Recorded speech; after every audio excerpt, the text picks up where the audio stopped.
Los ovnis de Hitler contra el nuevo orden mundial. Miguel Serrano. Aunque el enemigo derrote a Alemania, aparentemente, es seguro que al final este perderá, porque la guerra se continuará contra él desde el extranjero. Su derrota será total, desde y hasta el último confín de la tierra, de los mares y los cielos. Adolf Hitler. El discurso. Chilenos, camaradas. Otra vez tenemos entre nosotros el gran circo de las elecciones democráticas, el circo de los tucanes judíos, que vuelven a hacer su aparición en gloria y majestad, con toda su parafernalia electrónica y psicotrónica. No lo hacían así desde el plebiscito, aunque ahora mucho más visibles, casi con frenesí. Por cualquiera que se vote de los candidatos visibles, el voto será siempre para el judío, que está detrás, y ni siquiera esto, pues ahora emerge a la superficie con verdadera desfachatez.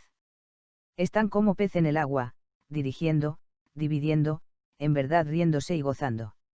Ellos son los que crean la imagen del candidato, los que dirigen y dan las pautas. Todos de acuerdo entre ellos y riéndose de la credulidad y del cretinismo de los goim no judíos. Millones, millones de dólares circulan. Y ya ellos saben quién va a ganar. Da lo mismo quién sea, pues todos les darán buenas garantías, y porque el camino fue despejado hace ya tiempo, con complots, espionajes telefónicos y hasta con el asesinato de un senador. Ahora ya estamos en plena fiesta de los monos que bailan, mientras el amo judío, loco de risa y de felicidad, hace sonar el látigo, prepara encuestas fabricadas a la medida y le da suspenso al asunto, poniendo ritmo de lambada al péndulo de la credulidad. Y llueven los millones, sustraídos a los empresarios, a los tigres, a los dragones de este país de cursis. Y los judíos, muertos de la risa, por supuesto, ya que son los verdaderos directores del juego tragicómico, a la vez que infernal. ¿Quién será el ganador de este absurdo juego democrático? Aquel que esté más dispuesto a cumplir con las órdenes y satisfacer los intereses del amo, del gobierno secreto del nuevo orden mundial. Todos lo están, por supuesto, pero uno deberá tener mayor disposición, condiciones y ductilidad para obedecer y cumplir. Y este será, al final, el triunfador en la gran farsa. Y si resulta que después no cumple, o se resiste, porque en el fondo de su alma no pertenecía totalmente al sistema y tenía un corazón de chileno, entonces lo eliminan, como a Kennedy o como al Papa Juan Pablo I, recurso ni siquiera extremo, y que el judío considera infalible. Nosotros anularemos el voto, con nuestro signo. ¿Y cuáles son los intereses que el gobierno invisible, que el nuevo orden mundial deberá imponer aquí en Chile? Primero, mantener el sistema para ellos paradisíaco de la economía social de mercado, de la libre competencia, del libre robo, de la usura, del interés usurero, del reinado de la banca subordinada y de la explotación del agro y del trabajador, de la destrucción del bosque vernáculo y del agotamiento de los recursos naturales, de la contaminación de las ciudades y los ríos, de la liquidación de nuestra capacidad exportadora, la privatización de la industria del cobre, la persecución de los industriales capaces e imaginativos, para reducimos a lo que ellos tienen dispuesto para las naciones del tercer mundo zonas de abastecimiento y acarreo, simples productores de materias primas y mano de obra barata. En especial, se elegirá al servidor que esté más dispuesto a destruir, en definitiva, nuestro ejército, para transformarlo en una simple policía interna, al servicio de los intereses y a las órdenes del ejército del gobierno mundial, del imperio secreto, de la atroz dictadura del nuevo orden, ya ad portas. Como hemos repetido varias veces, el gobierno mundial ha dividido el mundo en tres zonas, más o menos claras: arriba, las naciones que aún tienen nombre: Alemania, Inglaterra, Japón, los Estados Unidos de América, productoras de tecnología y ciencia; en el medio, los consumidores de esta tecnología y hasta manufacturadores de la misma; y abajo, en la base, las regiones subdesarrolladas, productoras de materias primas y de esclavos, a las que se mantendrá en la miseria y con una población reducida, según conveniencia, por medio de epidemias, virus sintéticos, el SIDA y catástrofes provocadas, además del terrorismo y algunas necesarias guerras locales, como en la ex Yugoslavia, en la ex Unión Soviética, y próximamente, en el cono sur de América, con tensiones creadas artificialmente entre Chile, Bolivia, Argentina, etc. La mejor manera de provocar tensiones y guerras es aceptar soluciones injustas para las naciones, acatando mansamente los gobiernos provocaciones, ocupaciones y atropellos, los que con el tiempo se convierten en las causas eficientes y suficientes de conflictos y guerras. En este asunto de aceptarlo todo y de entregar jirones de la patria, son verdaderos expertos los masones, ya sean presidentes o ministros de Relaciones Exteriores, los que, obedeciendo órdenes de sus mentores internacionales, aplican la fórmula del Gran Oriente francés de que todas las naciones y las patrias deberán desaparecer de una vez, borrándose los límites y las fronteras. Fórmula repetida por Edmund de Rothschild: la idea de patria debe ser borrada hasta en la mente de 2 niños. Fórmula típica que los judíos imponen a los otros pueblos, a sabiendas de que ella llevará sin duda a la guerra y a la destrucción más terrible como en la ex Yugoslavia más pronto que tarde. Pues, contra lo que piensen los ilusos, utópicos del racionalismo, las patrias no se han creado solas, ni tampoco las fronteras. Están allí y aquí por voluntad de la divina providencia, al igual que los ríos, a los que cuando se les desvía de sus cauces originales, un día vuelven a recuperarlos, arrasándolo todo. Camaradas, el gobierno mundial, el nuevo orden mundial, es una pirámide. Una nueva esclavitud faraónica, donde se nos reserva a nosotros la miseria, el drama tremendo de la base. Y este es un plan que ya viene cumpliéndose desde milenios y se halla a punto de su realización definitiva. Los iluminados de Baviera, los Illuminati, los masones, han sido un factor fundamental en su realización final, al servicio de sus amos de la gran sinagoga. Y es por ello que en el dólar americano aparece esta pirámide, con un gran ojo abierto en la cima. Es el gran ojo que lo controlará todo, el ojo de la computación, de la cibernética, del dinero plástico, de la tarjeta de crédito, del dinero electrónico, de la marca en la carne, sin la que no se podrá comprar ni vender. El ojo de la gran bestia apocalíptica. El ojo hipnótico de la psicotrónica y del búnker del agente destacado para hacer cumplir el nuevo orden, desde hace ya más de un siglo los Estados Unidos de América, como lo prueba el sello masónico del dólar. La sede del virreinato del imperio totalitario del nuevo orden ha sido instalada aquí, en una arteria de nuestra capital es el búnker de la Embajada de los Estados Unidos de América, y el brazo terrible de este imperio, el FBI, ya se halla también allí, para hacer cumplir los mandamientos del imperio de Satanás, de Jehová. Ya son omnímodos y ubicuos, pronto estarán en todas partes, espiando, controlando, raptando. Es posible que, en este momento, estén también aquí, no les tememos, los desafiamos, los despreciamos, como a los entreguistas que los han instalado en Chile, nuestra patria. Camaradas, Chile, este mágico país de los Andes y del extremo sur de la Tierra, es el único en todo el mundo que ha podido permanecer más o menos intacto, más o menos libre aún. Las maquinaciones y la conspiración del gran amo criminal y todopoderoso todavía no nos han derrotado. Algo nos protege, alguien nos vigila y nos ayuda. Sin embargo, estamos en el límite, en el mismo límite de la resistencia y de las acechanzas. Aún tenemos nuestras fuerzas armadas, aún hay hombres que luchan de frente, aún nuestras fronteras se hallan intactas, aún no nos han obligado a una guerra fratricida. Aún tenemos nazis, camaradas. Sin embargo, ¿por cuánto tiempo más? Porque, he aquí que la perfidia y la traición se llevan a cabo de manera solapada e indirecta, encontrando colaboradores en nuestro suelo. Chile está siendo vendido a pedazos al extranjero oculto. Como hemos venido repitiéndolo año tras año en este mismo sagrado sitio, los judíos se pasean por el sur del Chile estratégico como Pedro por su casa. Y estos visitantes son miembros del servicio de inteligencia o del ejército israelí.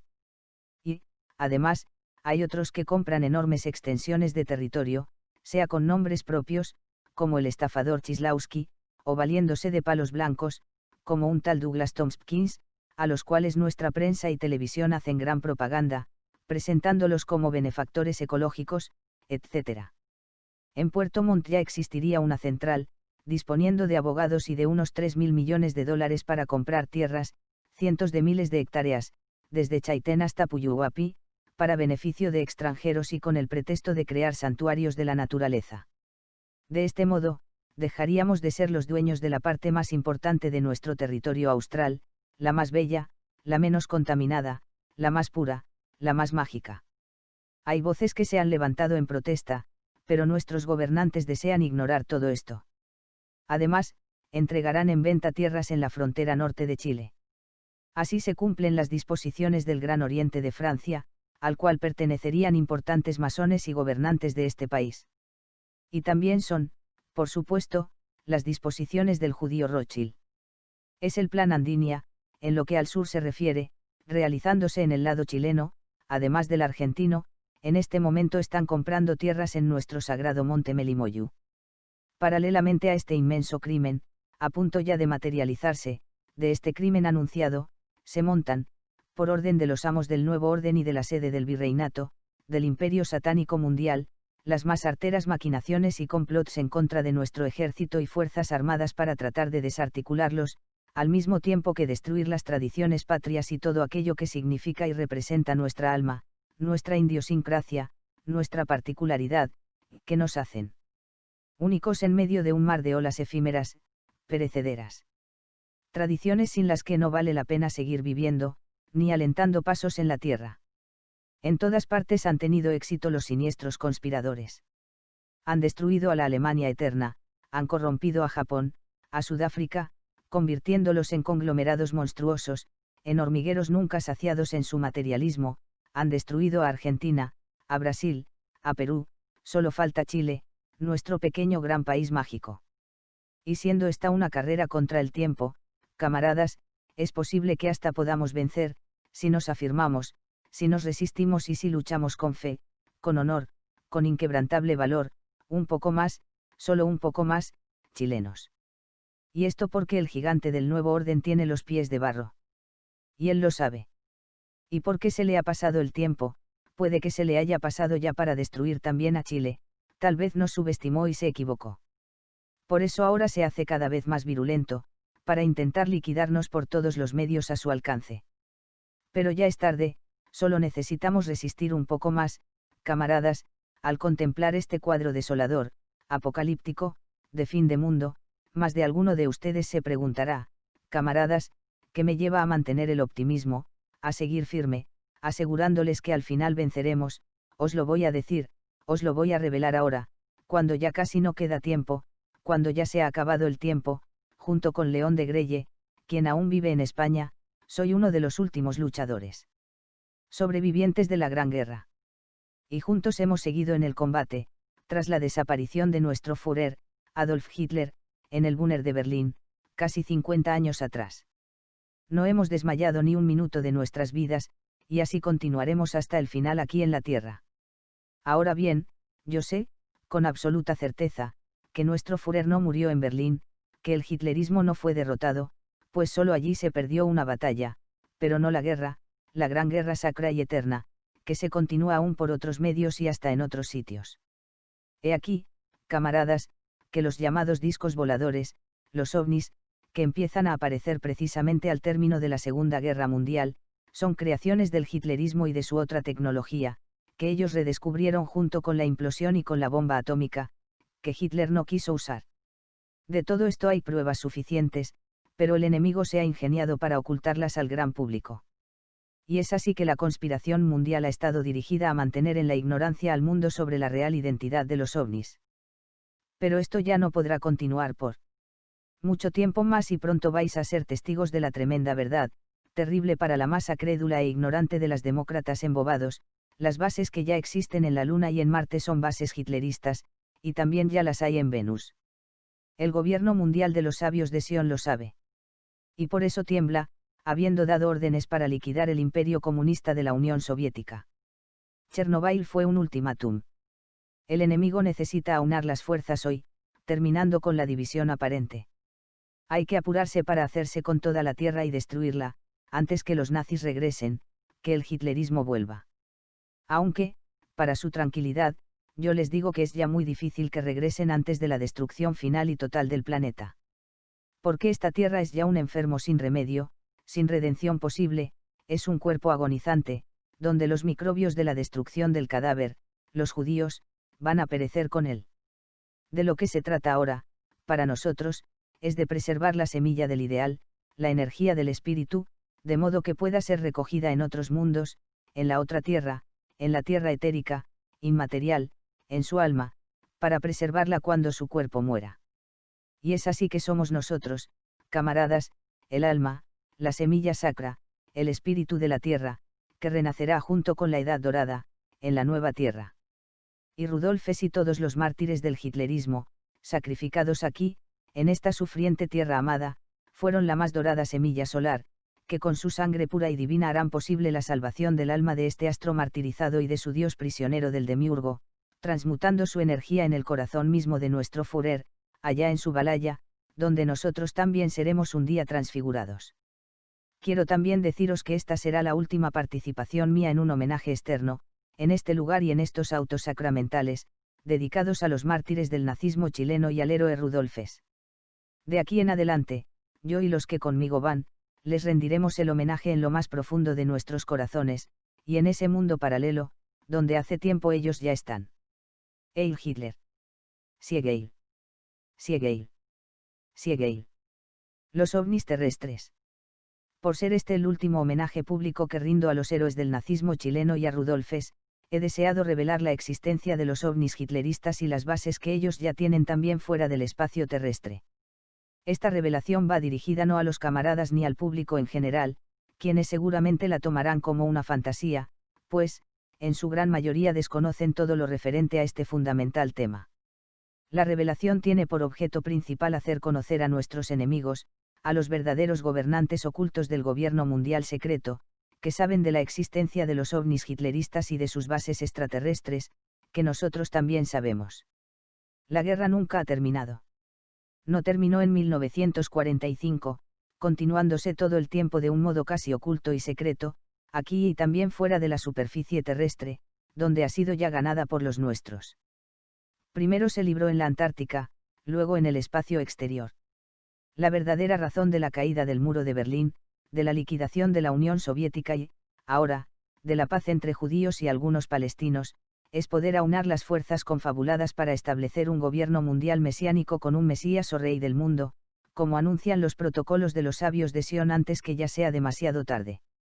Se reedificará el Templo de Jerusalén y el robot genético preparado a través de los años en el seno de las logias masónicas y en las sinagogas, por cabalistas y científicos siniestros, ya estaría listo para colocarse a la cabeza de la más terrible y satánica dictadura del nuevo orden mundial, con que terminaría el ciclo del Kali Yuga sobre la Tierra, mejor dicho, del Yuga de plomo, o nuevo reino de las hormigas, con la destrucción de este astro envenenado. El terror los hace temblar y apurarse, pues son conscientes del poder del hitlerismo, nunca verdaderamente vencido. Saben que Kalki 1 aparecerá en el último momento para destruir sus planes siniestros, para juzgar y vengar, haciéndoles pagar hasta la última gota de sangre de los héroes, derramada en sus crímenes rituales. Presienten el retomo del último Avatara. Y por eso han ocultado al mundo, con el más férreo control de las noticias, la existencia de los ovnis hitleristas y de su enorme poder extraterrestre, al haber tomado ya contacto con los otros ovnis milenarios, sus aliados desde antes de 1945.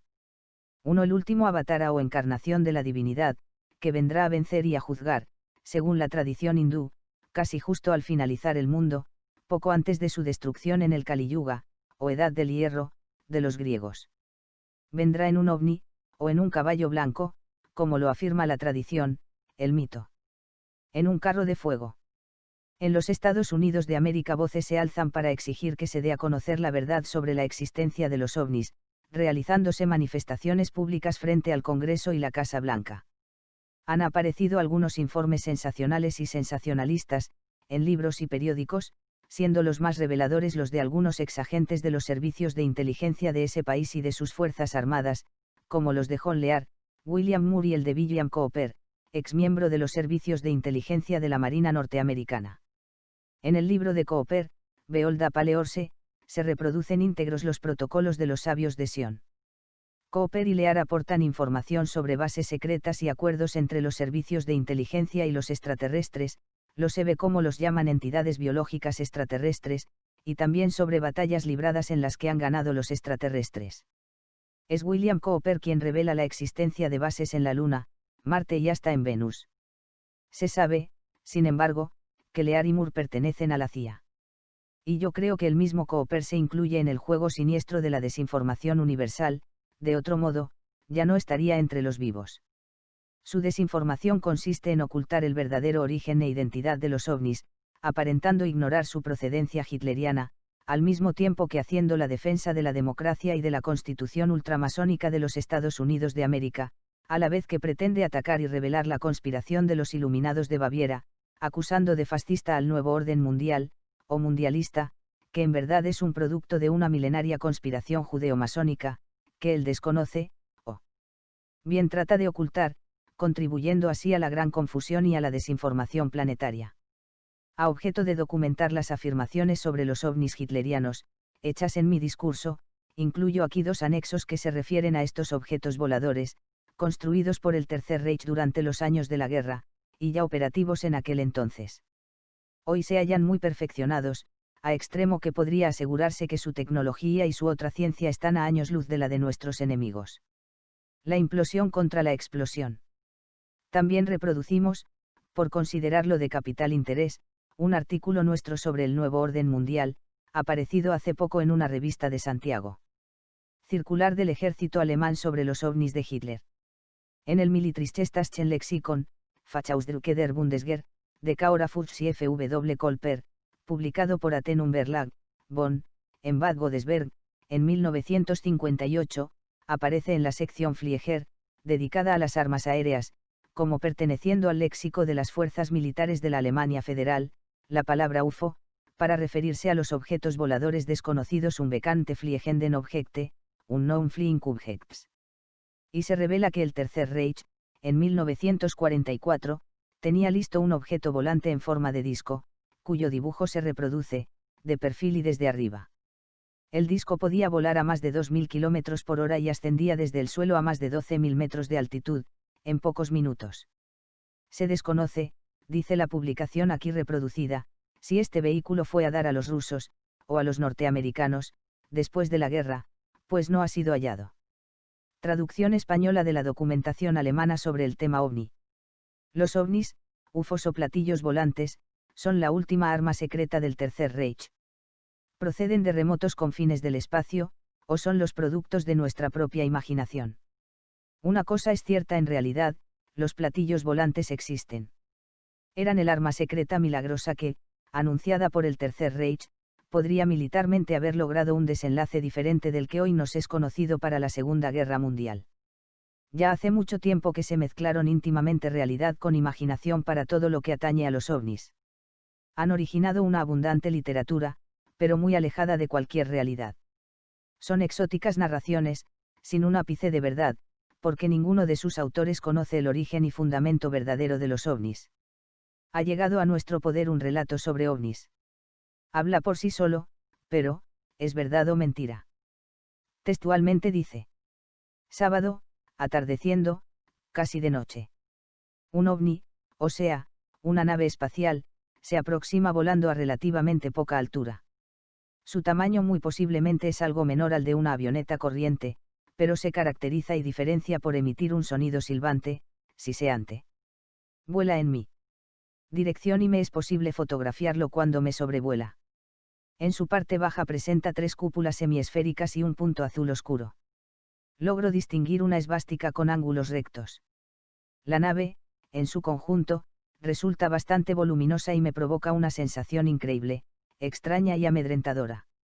Tras proseguir su tranquilo vuelo, inicia su descenso en una dirección que puedo recordar perfectamente, por ser la que yo seguía. En los alrededores desiertos solo hay algunas fábricas sin actividad ya que están cerradas a esas horas. La nave toma tierra por detrás de un muro y queda iluminada por la luz poniente, que es tenue pero suficientemente intensa para permitirme poder observar, con buen detalle, que las 3 cúpulas inferiores se asientan sobre igual número de cilindros que sirven de apoyo. Un camión, dotado de una grúa, realiza algo que no consigo distinguir bien. Solo veo a 2 seres humanos, uno debajo del aparato, y otro en su parte superior. Pronto, este último desaparece y no vuelvo a verlo. Sobre todo, reina una gran tranquilidad. Dibujada en la nave hay una cruz que parece ser igual a aquella símbolo de al Wehrmacht. El aparato no parece tener ventanas sino 2 pequeños orificios enrejados, aparentemente sin cristal alguno. El disco volante está rodeado de placas metálicas extrañas que, con forma de palas de turbina, posiblemente deben ser una cosa por completo diferente. Tanto en las tres cúpulas inferiores como en la parte superior de este aparato existen unas estructuras que semejan tubos salientes y podrían ser bocas de fuego o algo similar porque para ser antenas resultan extremadamente gruesas. Calculo que este aparato tiene un diámetro de entre 8 y 20 metros y presenta un aspecto temible. Además de la nave también había un vehículo marca NSU-80, con matrícula de la ciudad de Solingen. Después apareció también un Volkswagen verde, pero no logré observar ninguna cosa más. Una semana más tarde, muchas personas afirmaban haber visto ovnis en aquella misma zona bávara. Considero que se trataba del mismo, o de similares, pertenecientes a una escuadrilla. Mis fotografías nunca se han publicado. Posteriormente contacté con un empleado de una gasolinera y resultó que también él afirmaba haberlo visto, pero como las personas que oían su relato se mofaban de él, avergonzado, terminé por contradecirse y afirmar que todo era solo una broma. La verdad es que tanto él como yo hemos sido testigos. Pude ver cómo iniciaba el despegue, pero cuando me decidí a intentar aproximarme más a la nave, ésta ya había despegado y ganado altura. The New York Times, del 14 de diciembre de 1944, publicó la siguiente noticia siendo la primera sobre platillos volantes de los tiempos actuales. Los platillos volantes son un arma secreta. Una nueva arma alemana ha aparecido en el frente occidental alemán. Hoy nos informaron sobre las declaraciones de nuestros pilotos de la USAF, afirmando que en los cielos de Alemania han aparecido como unas bolas de plata voladoras. Estas se han visto aisladas y en formaciones. Algunas parecían ser prácticamente transparentes. Todo ello coincide exactamente con las declaraciones de testigos de avistamientos de ovnis, impulsados por energía antigravitacional. Más adelante, algo podremos comentar sobre dicho sistema de propulsión. Con el paso del tiempo, aparecían cada vez más y más frecuentemente, noticias sobre ovnis de construcción alemana. Especialmente, tras la capitulación del Reich y en los espacios aéreos del norte de Europa, se repitieron esos avistamientos, oportunamente informados y publicados. Se referían a abundantes formaciones de los que, entonces, se denominaban grandes cohetes, refiriéndose a aparatos voladores desconocidos y producidos por la industria armamentística alemana. Especialmente numerosos fueron estos informes, procedentes de Escandinavia. Allí, durante la guerra, se establecieron guarniciones alemanas. Numerosas y poderosas, y permanecieron allí, temidas como tales, hasta el final mismo de la guerra. Nunca resultaron directamente atacadas y vencidas por los aliados. Por tanto, sabemos que lo que se entiende actualmente por ovni viene siendo informado desde 1944, y solo con posterioridad se han buscado paralelismos en fenómenos anteriores. En 1947 reaparecen los informes aislados, son pocos y frecuentes. Pero, en adelante, crecen tanto en frecuencia como en número y variedad. ¿Qué secreto encierra? No se nos oculta tras todo esto, la fuente inagotable, para sus creyentes, es el sol negro. Esa luz ha brillado, brilla y brillará por toda la eternidad, pero al ojo humano no le es posible percibirla. Aún así existe. Así como el sol visible brilla e ilumina externamente, el sol negro brilla e ilumina el interior de algunos hombres. A través de él nos llega la luz divina, según adoctrina la faceta esotérica de la cosmovisión nacionalsocialista. Esa teoría, vigente en el Tercer Reich, permanece hoy bajo un manto de preguntas y resulta un misterio inescrutable para las mayorías. Sus principales seguidores procedían de la sociedad Thule y de las SS. Incluso, en algunos aspectos, sus creencias divergían de las oficiales del NSDAP. El sol negro era su símbolo secreto. Conocimientos milenarios fueron la fundamental base de partida de los esoteristas del Tercer Reich. Eran los primeros hombres del siglo XX que buscaban caminos totalmente diferentes. Fueron los primeros verdes o ecologistas de toda la historia. Deseaban alcanzar una simbiosis entre el hombre y la naturaleza. El símbolo del sol negro puede encontrarse ya en los templos de Babilonia y de Asiria. También era conocido por los arios fenicios, o brillantes, de Palestina y, en el medioevo, por los cátaros o puros. Conocían no ya el símbolo sino su significado y el mensaje que transmitía. En la cultura asirio-babilónica se ha representado ese símbolo con frecuencia, mediante una cruz especial, muy semejante a la de los caballeros teutones. Se puede ver cómo los reyes asirios la transportaban y ostentaban. El origen de la cruz es realmente muy anterior a la aparición del cristianismo. Hoy no podemos explicar las metas que intentaban alcanzar aquellos esoteristas del Tercer Reich. Posiblemente conocían con perfección la revelación de la Nueva Babilonia. Un poder sublime que se originaría en el país de medianoche, cuando surgirá el tercer Sargón, que liberará a la humanidad de la tiranía y de la subyugación, vendrá del norte y se precipitará inesperadamente sobre la tierra, que vive bajo el veneno. De un solo golpe conseguirá trastornarlo todo y su poder resultará invencible. No precisará preguntar a nadie qué conviene hacer porque sabrá perfectamente las verdaderas soluciones. Contará con un grupo de elegidos, fieles incondicionales, a los que alumbrará el tercer Sargón, de modo que resplandecerán para siempre ante el mundo. Ustedes caminan en el error. Esta es una afirmación del sabio alemán Victor Schomberger, perteneciente a esos grupos esotéricos. Frase aplicable hoy, plenamente, para uno de los más vitales problemas existentes: la energía. Hoy se habla con mucha frecuencia de encontrar y utilizar energías alternativas. Pero en aquellos tiempos ya se buscaba, y aún más que hoy, en la práctica, resulta ser solo una simple moda. Entonces fue una entera ciencia nueva, una técnica diferente y renovadora por completo. Se podría expresar muy simplemente como implosión en lugar de explosión. Los esoteristas del Tercer Reich llegaron a esta fundamental conclusión: todas las obras divinas siempre son constructivas, jamás destructivas. Una técnica fundamentada en la explosión y, consecuentemente, en la destrucción, nunca se podría basar en el principio divino. Todos los motores de combustión, lo que incluye a los motores a reacción de los cohetes, trabajan mediante un sistema explosivo y, consecuentemente, se fundamentan en fuerzas destructivas. Los resultados finales obtenidos, forzosamente, resultarán destructivos, porque, sin duda alguna, lo opuesto al principio divino es el principio satánico. Hoy en día es sobradamente conocida la destrucción del medio ambiente. Gracias a emplearse masivamente energías basadas en la técnica de la explosión, de la que la energía nuclear explosiva es solo fina modalidad y parte. La contaminación, los gases nocivos, los residuos letales, etc., demuestran claramente que la búsqueda de energías alternativas del tipo de las que fueron buscadas, y encontradas, ya entonces, tienen una plena justificación. Las peonzas voladoras de Victor Schomberger trabajaban con fuerzas de levitación, garantizadamente no contaminantes ni, incluso, generadoras de ruidos perniciosos. En la búsqueda de nuevas energías y medios de locomoción, los principios esotéricos que podían ser concebidos y utilizados por ciertas mentes nacionalsocialistas ocuparon un papel primordial. Aquellas investigaciones se basaban, principalmente, en la levitación electrogravitacional y la propulsión por terriones, fuerzas cósmico-telúrico-terrestres. Parece ser que aquí se encontraba el núcleo de la otra técnica, que se correspondía con la ideología que distanció la cosmovisión nacionalsocialista de todas las aún vigentes. Proporcionó al Tercer Reich una autarquía económica total, independencia de materias primas que le resultaban inaccesibles y, a la vez, energía abundante, barata y no contaminante. Los departamentos de investigación U-13 y E-4 de las SS trabajaban febrilmente para realizar y perfeccionar esas tecnologías inconcebibles para la mayoría del pueblo, y para el resto de la humanidad.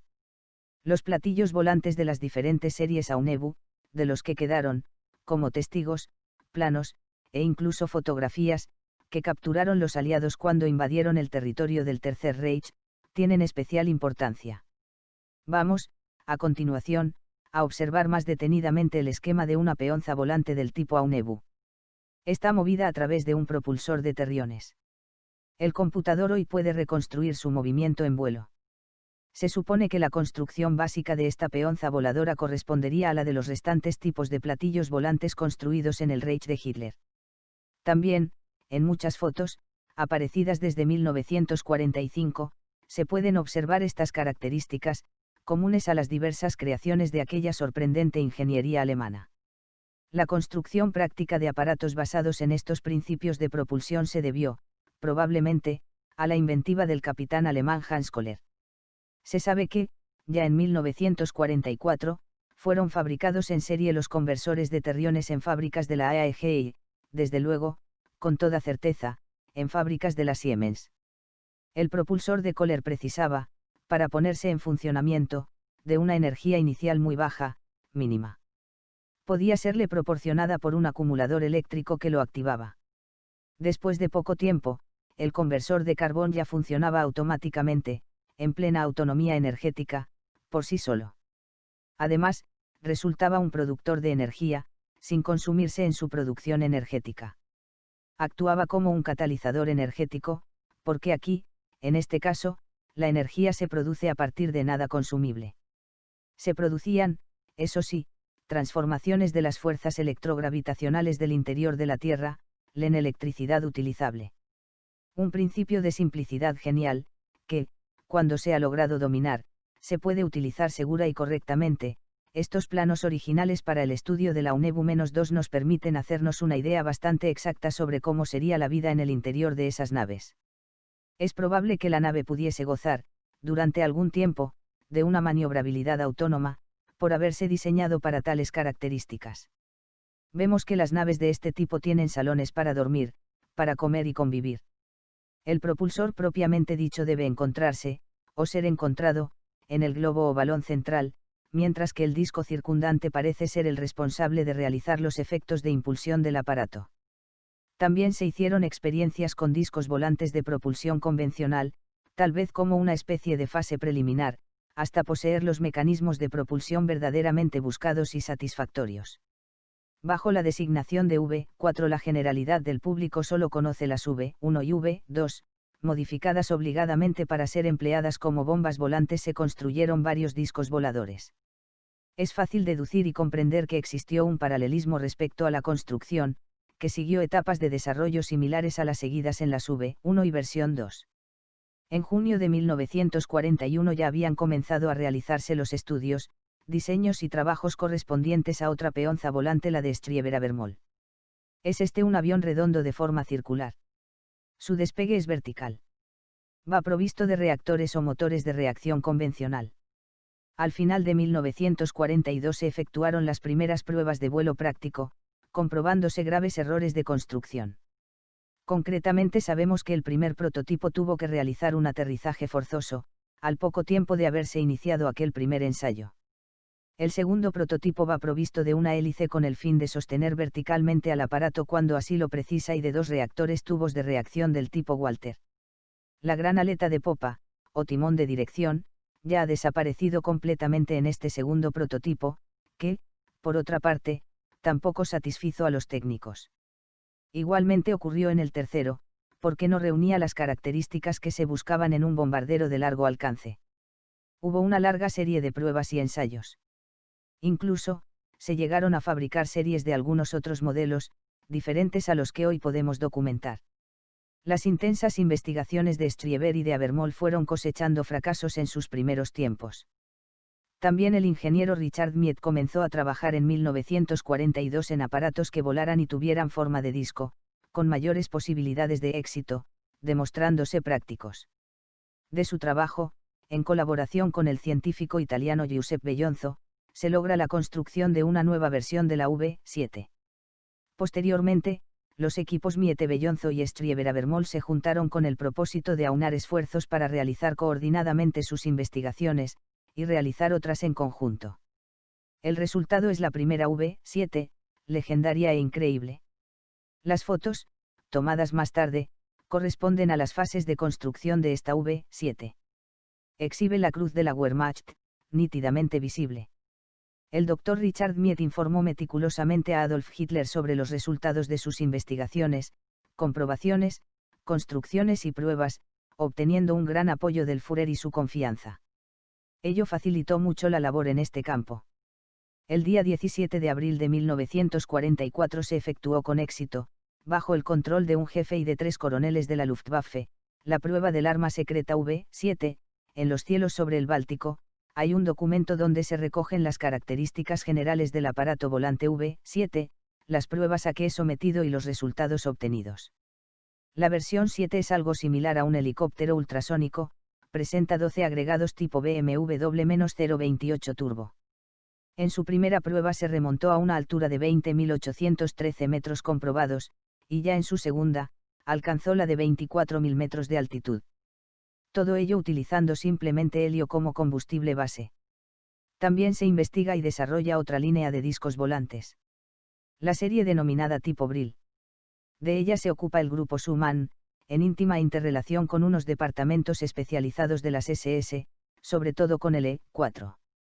Las investigaciones realizadas en los aparatos de vuelo no convencional no solamente debían realizarse contrarreloj, sino en franca competencia con otros del mismo tipo, pero no voladores, y en rivalidad constante con las armas convencionales que las no deseadas circunstancias bélicas hacían necesarias para la inmediata supervivencia del creador e innovador genial del Tercer Reich, quien, con esfuerzo titánico, no descuidaría jamás atender las necesidades de aquellas investigaciones técnico-científicas. Pero, ¿cómo se proveerían las materias primas, las partidas presupuestarias y la mano de obra necesarias? Aunque cada vez resultaba más evidente que era imposible coordinar perfectamente los esfuerzos, y que mermaban recursos y fuerzas de trabajo, lo que se traducía en pérdidas de un tiempo vitalmente necesario, aún así no cesaron de proyectarse, fabricarse y probarse armas milagrosas de todo tipo, en todos los frentes y en un número siempre creciente. Las verdaderas armas milagrosas, de las que tanto aún se habla, tenían aspecto y funcionamiento inhabituales, hasta hoy no desprendían humo ni fuego, eran totalmente silenciosas, etc. Por estas y otras muchas causas, parecían verdaderamente irreales. En una fase intermedia, se desarrolló el proyecto Bola de Fuego. Los norteamericanos denominaron, acertadamente, a este aparato Full Fighter, o combatiente total. Las bolas de fuego se proyectaron, bajo la dirección de tropas técnicamente especializadas de las SS, en la ciudad alemana de Neustadt. Eran dirigidas hasta la proximidad de las formaciones aéreas aliadas mediante ondas de radio. Posteriormente, los sensores de ondas infrarrojas de que iban provistos estos artefactos se encargaban de la maniobra para conseguir el contacto final con el objetivo a destruir. Se basaban en la búsqueda de fuentes de calor, que únicamente podían proporcionar los gases de escape y, por tanto, los aviones enemigos. El objetivo, que primordialmente quedaba destruido, era el equipo de radar del avión, dejándolo sin orientación operativa y casi a la deriva. Existía una fase posterior del proyecto. Se sabe que mediante unos dispositivos se lograría destruir el propio sistema de ignición de los motores de los aviones, con lo cual quedarían detenidos durante el vuelo. Estos artefactos alemanes, unos tubos especiales, funcionaban descargando electricidad. Se debe destacar que una de las manifestaciones más reiteradas de los informes sobre ovnis, después de la guerra, es que los vehículos motorizados se detienen bruscamente y no se consigue que vuelvan a funcionar mientras dura la presencia o influencia del ovni próximo. Los testimonios de este tipo, a partir de 1945, nos hablan de ausencia repentina de electricidad, total falla del motor, etc. Tampoco, creemos, es simple casualidad que el gran apagón que dejó sin energía eléctrica durante horas, a mediados de los años 60, a la enorme ciudad de Nueva York, coincidiese con múltiples testimonios de avistamientos masivos de ovnis en el cielo de esta ciudad. Esto nos devuelve al tema de las peonzas voladoras de las series Aunebu y Brill, con su impulsión por fuerzas electrogravitacionales de terriones, y a los probablemente varios V-7 construidos por Miet, comprobados y listos para entrar en servicio. El sistema propulsor de las peonzas voladoras de la serie Aunebu recibió el nombre de terrionador Thule. Un terrionador es un propulsor electrogravitacional, concretamente de terriones, que queda acoplado a un generador de bandas de ondas tipo Van der Graaf, a un aparato magnético y productor de energía a base de carbón y a una dinamo cónica de energía turbinosa, tipo Marconi.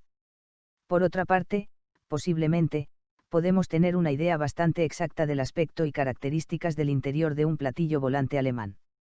Hay planos en los que se representa un platillo volante, probablemente uno de tipo Aunebu-2.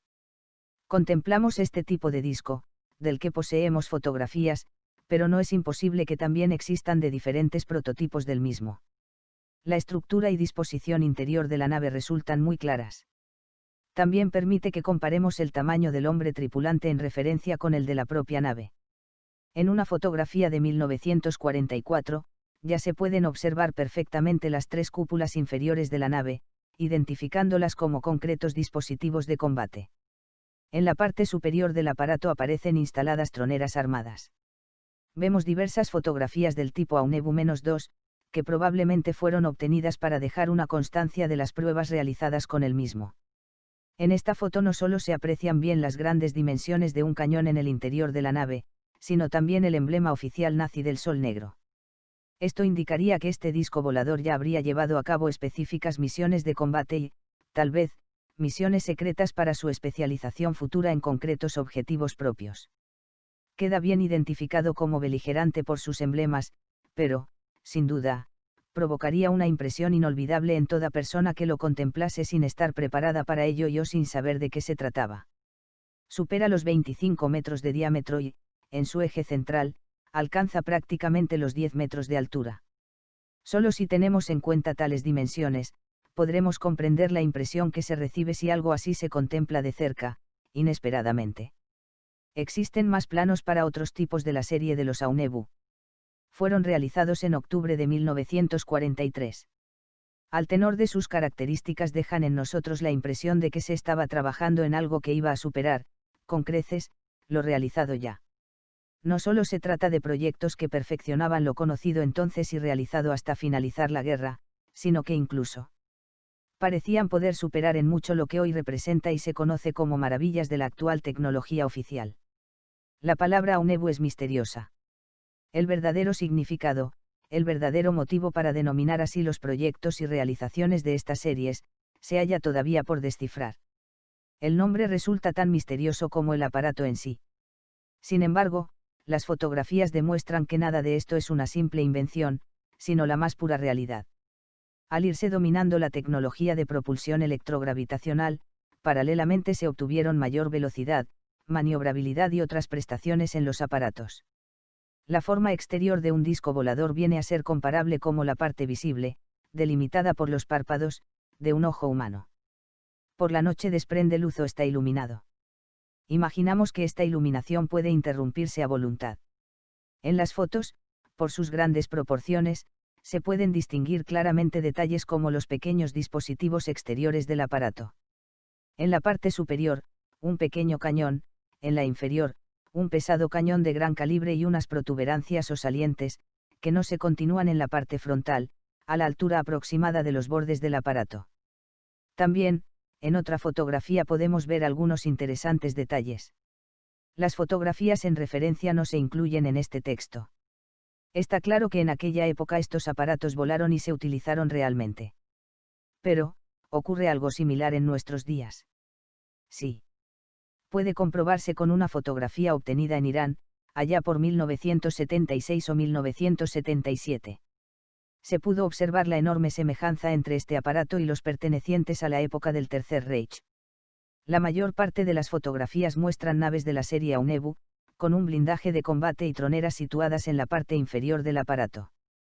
No hay duda del paralelismo estrecho identidad, en la práctica, entre dichas troneras y las torres giratorias de los blindados germanos de los tipos Mark III Panther o Pantera y Mark IV Tiger Tigre. Sin embargo, esto era solo para pruebas de tiro con cañones convencionales de calibre 75 madres, probablemente. Los cañones eléctricos, que se diseñaron para ser instalados en este tipo de aparatos, todavía no estaban perfeccionados cuando se obtuvieron las fotografías. Por otra parte, el peso de varias torres de combate, como las indicadas, era insignificante dentro del peso del conjunto para un disco volador electrogravitacional, impulsado por terriones. Una nave Aunebu-2, fuertemente blindada, representaba un peso aproximado de 100 toneladas. Impresiona pensar que un aparato volador de tal peso resulte tan sumamente manejable, que parecería que no tuviera peso. Todo esto gracias a crearse su propio campo de fuerza. Tenemos la certeza, aunque carezcamos de las correspondientes fotos, sobre la realización de múltiples investigaciones referidas a un sinnúmero de armas diferentes, pero nos resulta inimaginable que se persiguiese, simplemente, combatir a las fuerzas enemigas terrestres, fuesen blindadas o no, desde el aire. Se proyectaban discos voladores de mayores dimensiones aún, de ello existen pruebas en forma de estudios, esbozos, planos y diseños técnicos. Así, podemos imaginar planes para dotar a las naves de torretas con cañones dobles o múltiples como las de buques. Hay un dibujo que pertenece al proyecto de la Aunebu-4, un disco volador de enormes dimensiones, donde se descubre que se le piensa dotar de cañones que emergen cuando se precisan para el combate, pero que normalmente quedan replegados y ocultos en el interior. Las dimensiones y el peso eran algo que no representaba un problema importante para los científicos a la hora de proyectar naves y hacer estudios y diseños. Pero también se desarrollaban programas de construcción de naves de pequeñas dimensiones y sumamente manejables. 17 aparatos de la serie Brill-1 se sabe que llegaron a construirse. Muestran un diámetro de 11,56 metros, podían alcanzar velocidades de 2.900 km por hora y llevaban un cañón teledirigido, como dotación de combate. En las fotos existentes de estos prototipos no parece poder distinguirse este tipo de arma.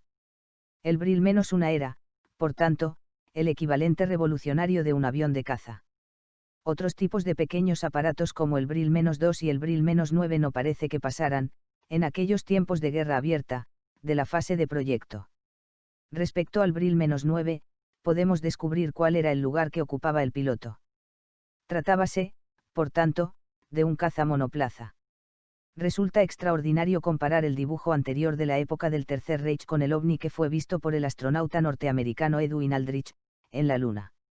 En algunas fotografías se muestra otro disco volador, probablemente un Brill-1, realizando una serie de comprobaciones de funcionamiento y comportamiento en pleno vuelo. Al parecer realiza las maniobras a baja altura, pero bien pudiéramos tener una impresión muy equivocada al respecto. En otra fotografía se muestra un disco volador, obviamente no del tipo Brill, sino de la serie Aunebu, de construcción diferente. Es muy importante destacar lo que se puede observar. En la ampliación de una parte de esa fotografía vemos con nitidez al piloto del aparato, sentado frente a los mandos del mismo. También se dispone de una colección de textos y artículos que la prensa publica habitualmente. Demos un pequeño repaso a lo que estos periódicos nos comunican. Por ejemplo, se nos informa de que el primer disco volador apareció al iniciarse el año 1945, en Praga. Título: Los discos voladores inventados en Alemania. También ya entonces se formulaba la pregunta: ¿está la Tierra bajo control de los discos voladores? Otros especulan sobre un peligro de invasión espacial. También una misteriosa bola de fuego es vista volando sobre el río Elba. Naturalmente, se habla de dar caza a los ovnis. El presidente norteamericano Jimmy Carter comunica que, personalmente, ha visto un ovni. Se habla de innumerables observaciones realizadas por numerosas personas, de la más variada clase y realizadas en múltiples lugares diferentes y alejados entre sí. Un científico nos llama la atención: el presidente de USA y el secretario general del PC soviético hablaron seriamente sobre la posibilidad de sufrir un ataque masivo de los ovnis.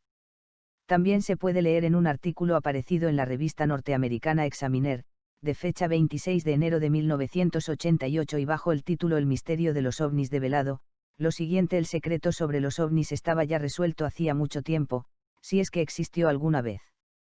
Los extraterrestres son, en realidad, simplemente nazis, que desean reedificar su imperio.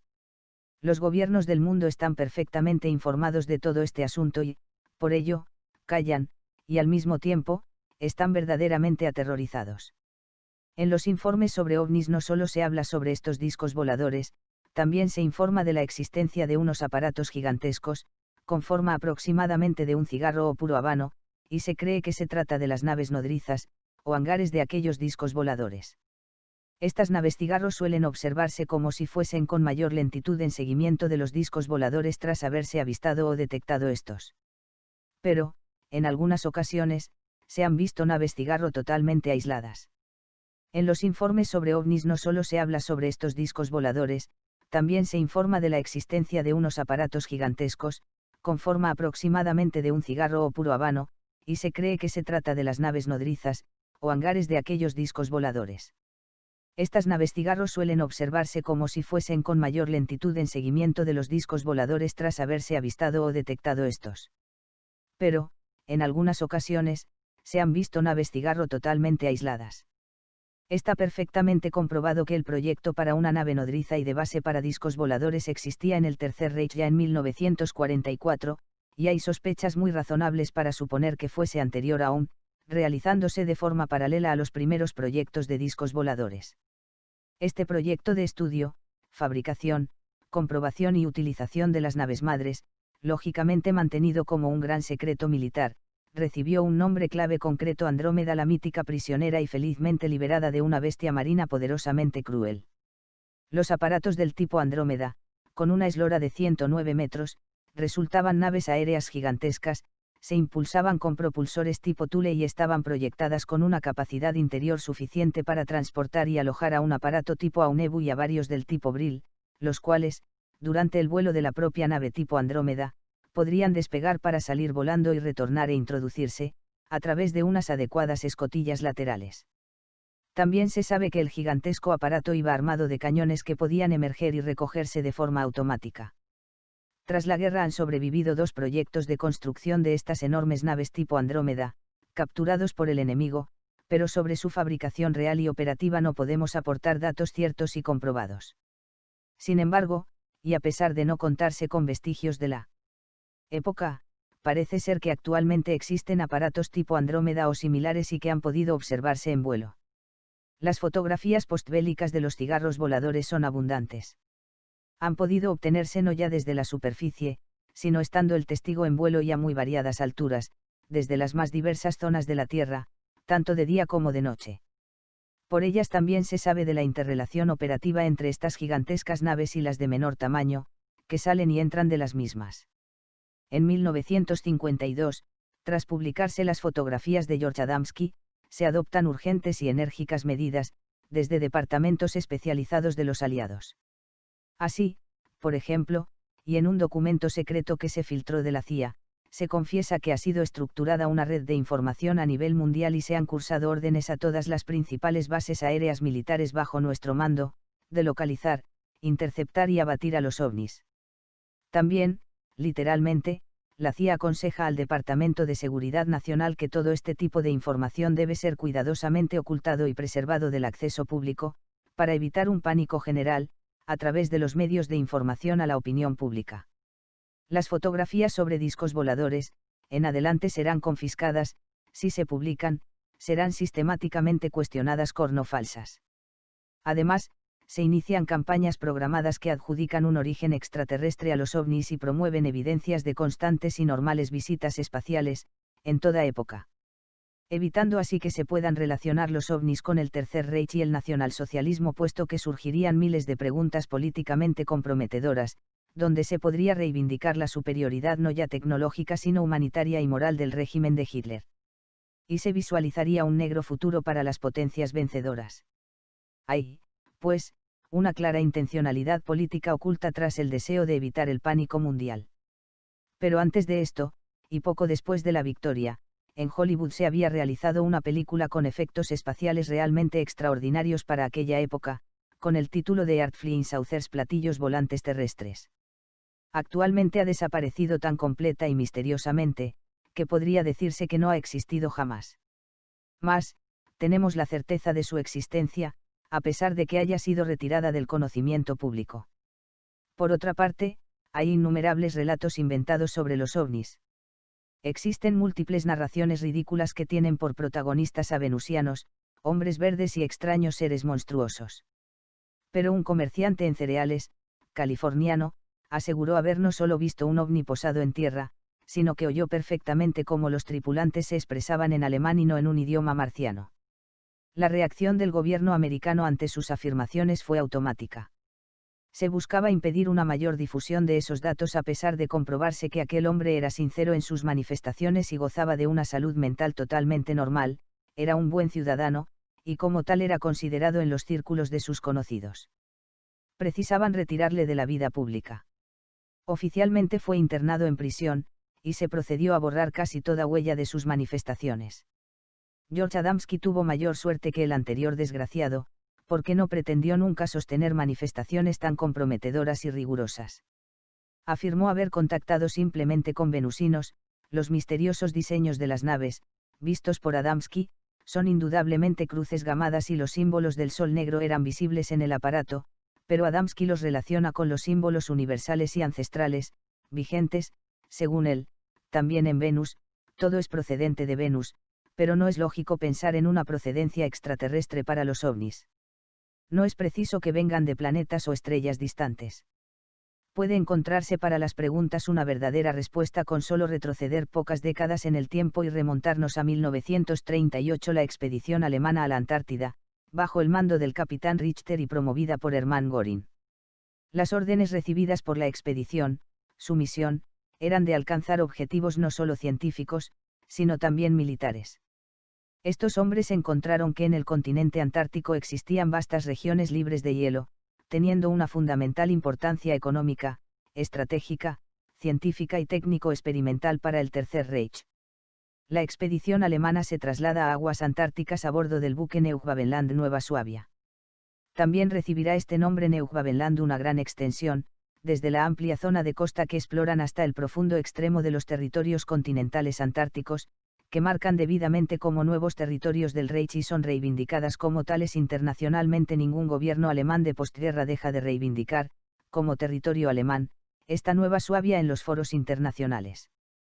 Técnicos agrimensores, topógrafos y otros componentes de la expedición alemana, describen y demarcan con claridad todo el territorio explorado durante 1938 y 1939. Esta expedición contaba, además, con aviones apropiados. En un mapa de la época se muestran claramente los bordes extremos del territorio alemán de la Antártida, y en los 4 puntos que señalan los ángulos del mismo se dejaron enarboladas las correspondientes banderas nacionalsocialistas. En un documento firmado por el propio mariscal del Reich Hermann Göring se agradece al capitán Richter y al resto de los expedicionarios los vitales servicios que han prestado al Reich con su labor. Göring y la Luftwaffe Fuerza Aérea disponían desde entonces de un territorio de apoyo en el continente antártico. Dada esta distante posición de aislamiento, podría ser idóneo para realizar investigaciones aeronáuticas. Incluso es posible que los defensores de la nueva ciencia hayan estimulado aquella empresa territorial, porque, ya entonces, sabían qué realizaciones tecnológicas pretendían alcanzar. Pero precisaban de un absoluto secreto.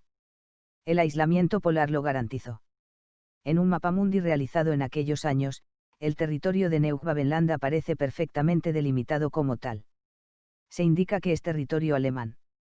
En algunas fotos aparece en la cubierta del buque Neujbabenland y en medio del conjunto de su tripulación y personal científico y técnico, el propio comandante de la expedición, capitán Hans Richter. En el instante más encarnizado de la Segunda Guerra Mundial, Dönitz, el gran almirante de la Kriegsmarine Marina de Guerra del Reich, transmite una misteriosa orden al arma submarina. Se refiere a las fuerzas de reserva del último batallón. Se trata, para los submarinos, plenos de importantes misiones, de una tarea especial adicional. Respecto a los pormenores y detalles de tales instrucciones altamente secretas, nunca se ha podido saber nada con certeza, y, hasta hoy mismo, permanecen en el más absoluto misterio. La esvástica en la Antártida. En aquellos días, la flota submarina alemana superaba extraordinariamente a las unidades de superficie y tecnológicamente era la más perfeccionada de todo el mundo. También existían submarinos que desempeñaban un papel de buques mercantes, para esquivar el bloqueo de superficie. Submarinos antisonar, de propulsión eléctrica, desmontables y veloces fueron construidos. Hay plena certeza. También se sabe que otros conocidos hoy solo como proyectos eran aún superiores a los indicados. Estaban totalmente aprobados para su construcción. Concretamente, de aquellos tiempos finales hay miles de preguntas sobre cosas realmente inexplicables para el público en general. De modo que apenas sabemos nada. Está demostrado que el transporte masivo de hombres, víveres, municiones y miles de mercancías por vía submarina era totalmente posible y seguro para los alemanes. Así, el Tercer Reich jamás interrumpió el contacto permanente con el Japón y otros aliados, porque le resultaba accesible por vía submarina cualquier punto del planeta.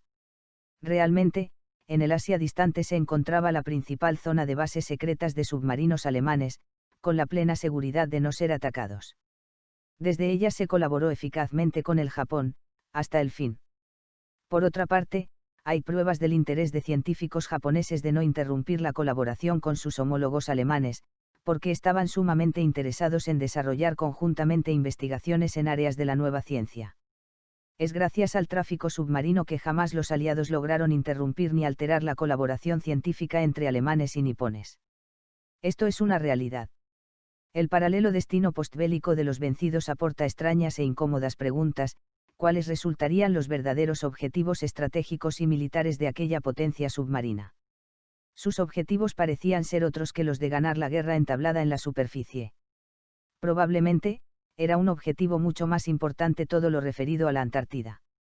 Los documentos capturados por los aliados, relacionados con el arma submarina alemana durante la Segunda Guerra Mundial, sus misiones, tácticas, objetivos, etc., aún están bajo prohibición de consulta.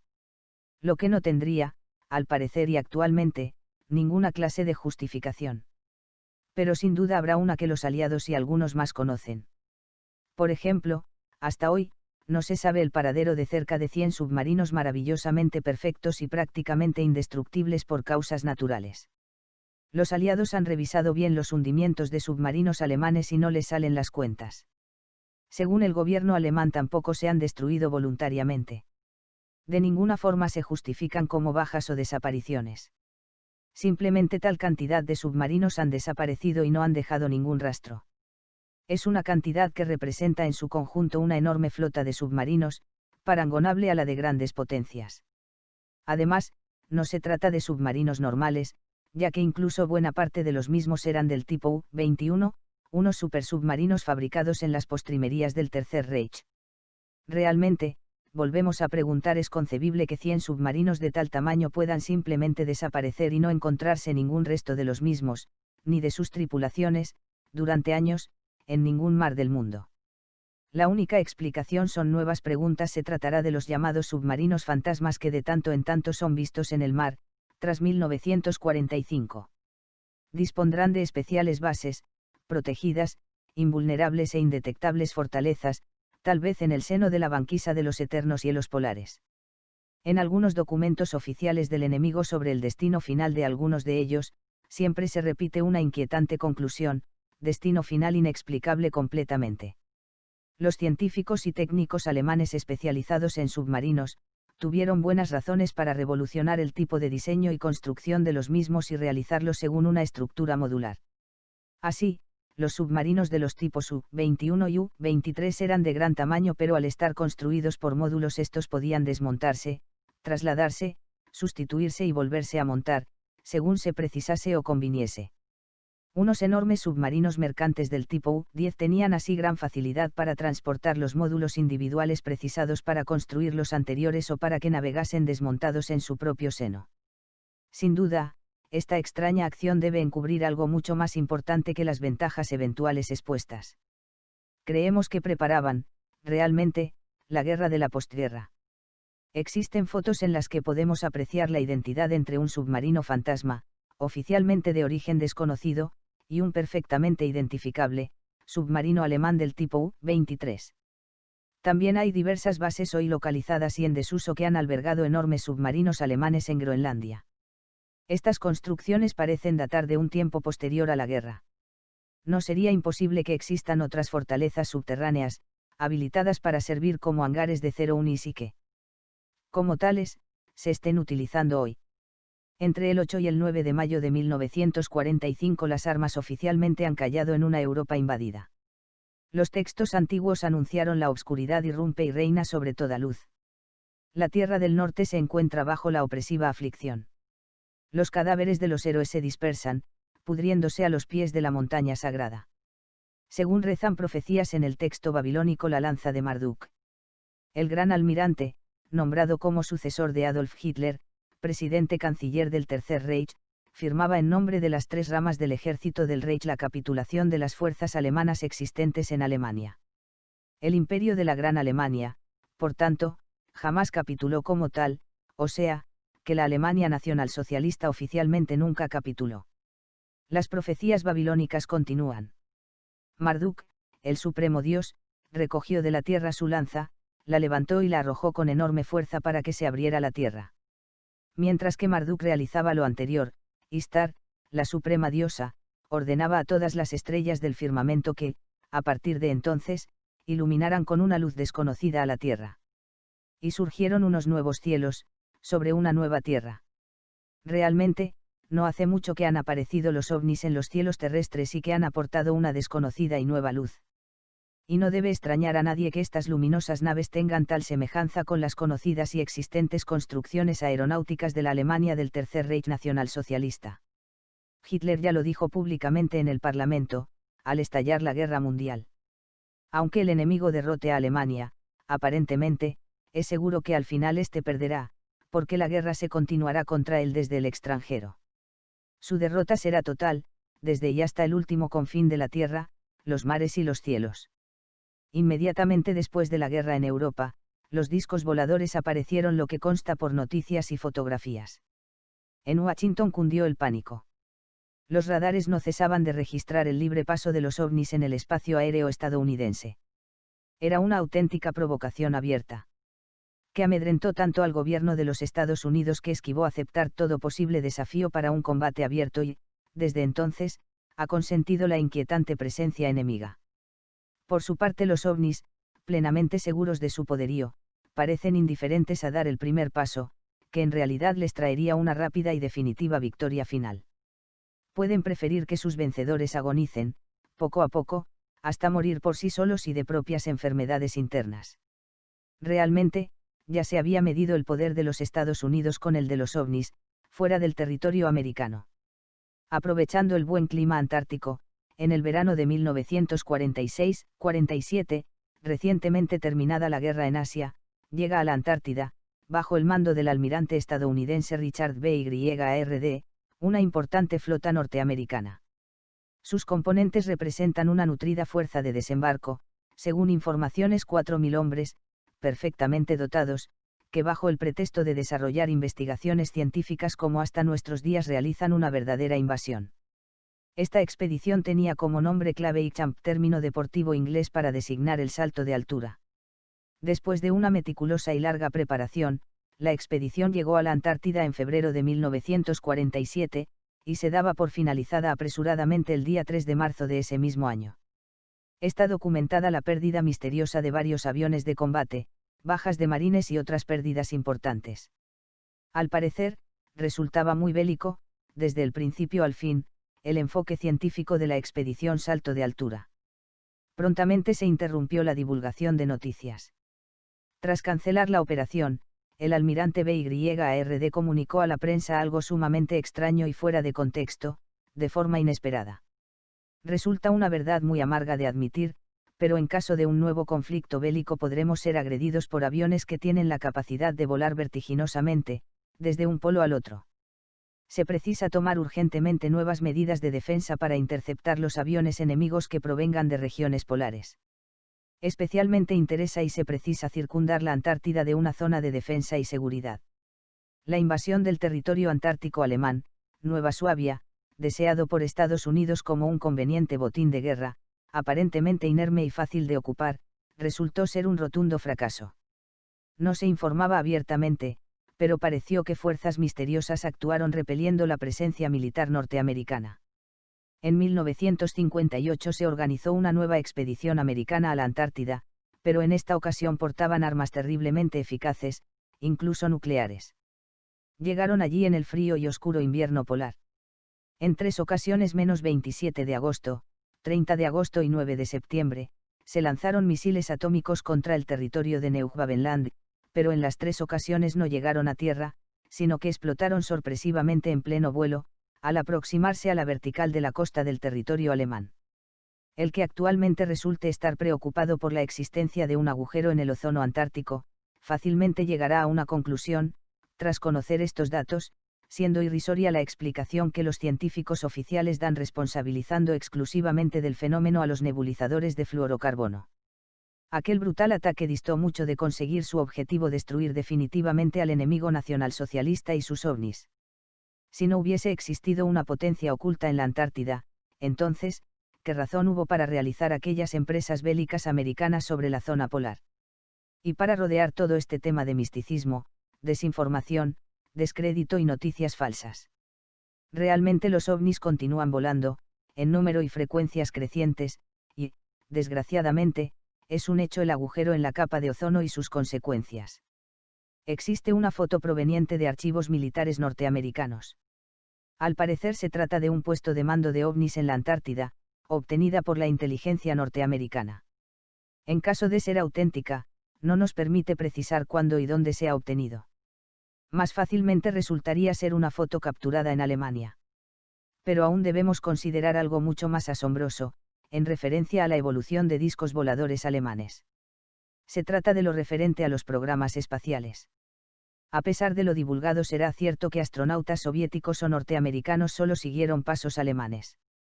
Se conservan fragmentos de un definitivo informe alemán. Versa sobre una misión suicida que se llevó a cabo con el Aunebu-3, que se alcanzó a construir un vuelo a Marte. El Aunebu-3 tenía 71 metros de diámetro. Matemáticamente se calculó su capacidad de autonomía con propulsión electrogravitacional y resultó ser de 75,274,000 kilómetros, o sea, cubría la distancia Tierra-Marte. Pero, después, el impulsor electrogravitacional quedaba inoperante, porque lentamente se ligaba a los metales que, entonces, se pudieron utilizar en su construcción por ser los únicos disponibles en Alemania. Esa travesía, realmente un viaje a lo desconocido, era en tales condiciones heroicamente arriesgada y no ofrecía, sino como ilusión, posibilidad alguna de regresar. Mas, aún así, se decidió, por el Departamento E4 de las SS, llevarlo a cabo en la primavera de 1945, aunque fuese un postrer acto de sacrificio. Solo puede pensarse en que esperaban la ayuda extraterrestre, o bien alcanzar alguna probabilidad de sobrevivir fuera de la Tierra para regresar posteriormente. Desde luego, en Europa, el Reich estaba en situación desesperada. Una idea de tal naturaleza podía resultar comprensible en aquel dramático momento. Nada debía dejarse de intentar, porque la guerra era una guerra de genocidio total contra toda la estirpe racial alemana y no ya meramente contra Hitler, o contra la cosmovisión que sustenta el nacionalsocialismo. Hay pruebas documentales de que así lo afirmaron Roosevelt y Churchill, y seguramente se encontrarían otras similares de Stalin. Flota de ovnis fotografiada sobre el Capitolio en Washington en 1952. Después de zarpar, navegó durante 8 meses y medio, alcanzando la superficie de Marte, según lo previsto, a mediados de enero de 1946. No parece que en la navegación en sí se hayan presentado problemas de dirección, energía y supervivencia, pero un propulsor electrogravitacional agotado prácticamente, una extremadamente tenue atmósfera marciana y la atracción gravitatoria de Marte, posiblemente no hayan permitido un aterrizaje suave de la nave, pero aún así tampoco es seguro que fuese un aterrizaje forzoso porque disponía aún de un mínimo de energía, suficiente para contrarrestar la relativamente leve fuerza de gravedad marciana. Por ahora, solo podremos especular sobre aquella empresa espacial pionera y el destino de aquellos heroicos y abnegados primeros cosmonautas. El Aunebu-3 debe haber aterrizado con grandes dificultades, con los propulsores consumidos y algunas partes de la estructura irreparables, mediando enero de 1946. Marte parece ser un planeta inhabitable y muy poco propicio a permitir una supervivencia humana. Tampoco podrían esperar ayuda de ninguna clase. Pero, por increíblemente fantástica que nos pueda parecer esta historia, es un hecho descubierto, aunque celosamente ocultado al público. En justicia merecería el título de la mayor aventura realizada por el hombre. Su tripulación agrupaba a astronautas alemanes de ambos sexos. Nos podemos imaginar sus sentimientos al contemplar la superficie marciana, esperando encontrar allí vida inteligente, por las estructuras que desde la Tierra se asemejan a pirámides, canales, etc. Intentemos ver brevemente el suelo marciano, a través de sus ojos. Todas esas notables características y construcciones pueden haberles resultado más llamativas aún de lo que podían haberse imaginado. Cabría la posibilidad de que la tripulación de la Aunebu-3 encontrase algo más de lo que aún ninguna sonda no tripulada ha descubierto: verdaderos restos de cultura o incluso refugios subterráneos habitables. ¿Quién sabe? En versos antiguos se lee: una cara petrificada mira desde el mar hacia la tierra. Llora Marduk en la cúspide de la montaña. Está perdida la patria de los dioses. Ya no cantan más, ni festejan nada, ni siquiera se preparan con fervor para el combate. Incluso su pensar está confundido. Istar llora por su pueblo. Ella parece llorar por aquella Alemania petrificada. Ruinas cubren la tierra.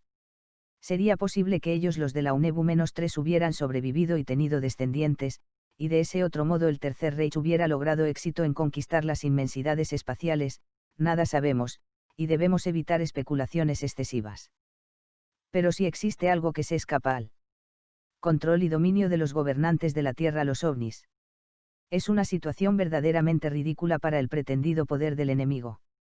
No solo para el de toda potencia nacional, sino también para el gobierno mundial secreto. Todo lo que de los ovnis deseen observar, visitar y conocer, queda a su alcance cuando y como ellos dispongan. Ni las armas, ni el dinero, ni las conspiraciones de sectas y logias son algo capaz de impedirlo en lo más mínimo, y cuando se decidan a vencer, nada podrá detenerlos.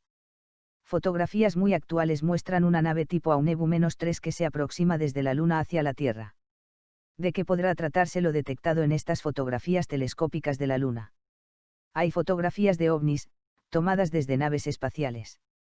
Muchas proceden de la NASA y, por su abundancia, ya han dejado de ser una rareza que llame la atención. Actualmente, nuevos documentos e informes se incorporan a una larga lista, casi a diario. Naves Aunebu, Brill, Andrómeda, todo ello son simples alucinaciones de un insobornable y neutral material fotográfico. Se trata de alucinaciones promovidas por los nazis. Esa enorme y extraña S sobre el suelo lunar, podría ser la inicial del término militar alemán Stützpunkt, o punto de apoyo. Estará ya verdaderamente planeada una invasión desde el espacio exterior de la Tierra. Se están realizando las maniobras preliminares ante los mismos ojos de los propios aliados. Volverá a contraatacar militarmente el Tercer Reich. Todo esto, desde luego, son hipótesis, difíciles de creer y hasta de concebir. Pero, volvamos a observar en conjunto el mosaico y los hechos que se complementan unos a otros, y nos llevarán también con una lógica elemental a reflexionar. Incluso muchas piezas aisladas llegan a resultar pruebas irrefutables. No se trata de invenciones o engaños, por tanto debe haber algo, o mucho de verdad tras todo. Si se contempla con visión panorámica, hemos de pensar que ciertamente hay muchos más hechos concretos de los que nos imaginábamos. Y existen aún otros, se podrían considerar también los programas tipo STI americano mal llamado vulgarmente Guerra de las Galaxias. Sin duda algo hemos sabido de ellos, pero ahora se nos pueden presentar bajo una nueva luz. Principalmente si se tiene en cuenta que los americanos pedían la colaboración de sus teóricos enemigos, los soviéticos, para desarrollar mejor los mismos. También, por su cuenta y riesgo, los soviéticos desarrollaban su particular proyecto STI. ¿Será que el verdadero objetivo de tan costosísimos planes es conseguir, de alguna forma desesperada, una defensa eficaz contra una potencial invasión de ovnis? Deberíamos tomar al pie de la letra el popular nombre de Guerra de las Galaxias. O sea, que lo que parece sonar a pura especulación, bien pudiera tratarse de razonamientos no ya marginales, sino plenamente acertados. Dando un vistazo panorámico al mosaico de datos expuestos, surge la pregunta: ¿temen, las que se autodenominan superpotencias, a otra superpotencia verdadera que, desde el espacio, está determinada a vencerlas y puede lograrlo fácilmente, sea por separado, o coaligadas, demostrando que fue falsamente vencida antaño? Retornemos por un momento a las profecías. Escuchemos la revelación del nuevo Sargón. Allí estará el triunfo de los justos, de los valientes que aprendieron a caminar fieles a través de las sombras del mal. Cuando venga el tercer Sargón a combatir las batallas definitivas, aquellos serán sus espadas. Desde sus carros de combate, flameantes, destruirán la oscuridad con sus rayos. Quedarán victoriosos sobre los enemigos, indiferente a que su número sea ingentemente superior.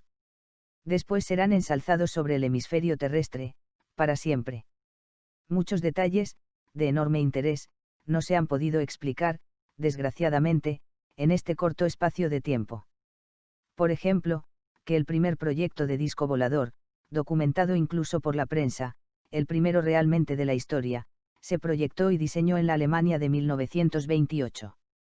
Al mismo se habrían ido añadiendo, en pequeños pasos, invenciones e ideas técnicas que lo mejoraban. De modo que todos, de unas formas u otras, aportaron su contribución, directa e indirectamente, a las construcciones tipo V-7, a los revolucionarios propulsores no convencionales, a los tipos Aunebu, Brill y Andrómeda, etc. El mundo desfallecerá en la aflicción, pero vosotros, levantad la cabeza con coraje, porque ya habéis vencido.